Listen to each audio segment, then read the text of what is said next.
God isn't mean. When he gave Israel over to other nations, it was him giving exactly what they wanted. And it says in the book of Ezekiel chapter 16 verse 37, Behold, therefore I will gather all thy lovers with whom thou hast taken pleasure, and all them that thou hast loved with all them that thou hast hated. And I will gather them round about against thee, and I will discover thy nakedness unto them, that they may see all thy nakedness. You see, here's one of the things you need to know about God. God's not going to force you to obey him. God's not going to force you to choose life. God's not going to, it's not going to drag you to heaven. I said this in one of my videos, which I'll leave down here, and I'll say it again. God's a God of love, and because He's a God of love, He respects free will, even if it means you choose death. And when God gives Israel over to other nations, it's His way of saying, "Fine then, have it your way."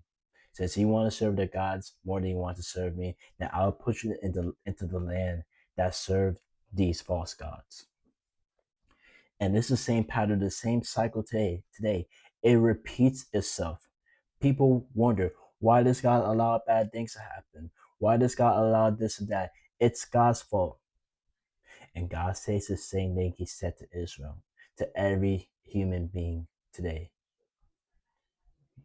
This is exactly what you wanted. God is saying this is exactly what you have chosen. This is exactly what you continue to choose. And every time we choose this, God's heart breaks. You may think He's cold and distant, but newsflash, He got emotions too, you know.